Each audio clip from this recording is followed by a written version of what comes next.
Nobody was here. A short tale of dark comic horror by Isaac Thorne.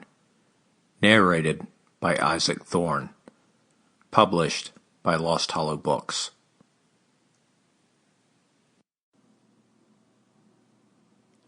He'd never had to pee so bad in his life. The whoosh bang of the heavy steel door when it struck the tile-covered back wall of the men's room exploded like a shotgun report in his ears. He'd shoved it hard. In its wake came wafts of urine, feces, and a mixture of various types of room deodorizers. Something else hung there, too. A sweeter chemical smell that left a foul taste in the back of his throat. Mold and mildew remover? He decided that he didn't care.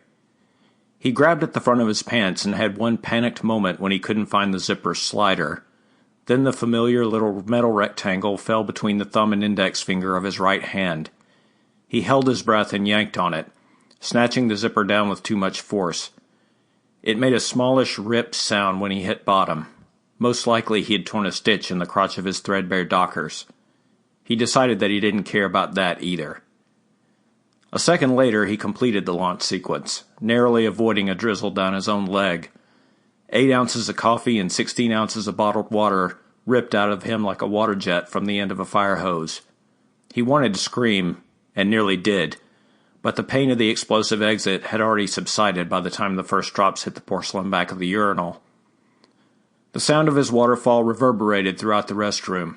It filled his ears, drowning the mellow and tinkling strains of Robert Plant's Ship of Fools, which happened to be playing at an equally mellow volume through the little circle-shaped speakers that were embedded in the ceiling throughout the fast food restaurant that called itself Big Burger. Reed leaned his head backward, resting the back of his skull at the tips of his shoulder blades. He shivered. He sucked a long drag of the restroom air into his lungs and then let it out in a series of 3 abrupt coughs, choking again on that strangely sweet chemical aroma. Then he opened his eyes and glared at the ceiling. Damn them, he thought. Damn them and their damn bellies. He had wanted to stop an hour previous, when the pressure on his bladder had been urgent but tolerable. They, his lovely wife Rita and her spoiled brat Chase, had put up a fight about it. "I'm hungry," the kid had squalled mercilessly from the trash pile of candy bar wrappers and soda cans he had assembled around himself in the back seat. It was a pile that, Reed admitted to himself, was mostly because of his own bad influence over the boy, but only because Rita insisted on taking these long cross-country car hauls to the Gulf every year instead of buying a plane ticket. "I want to eat," Chase squealed. Meanwhile, Reed's sweet, understanding spouse... Sample complete. Ready to continue?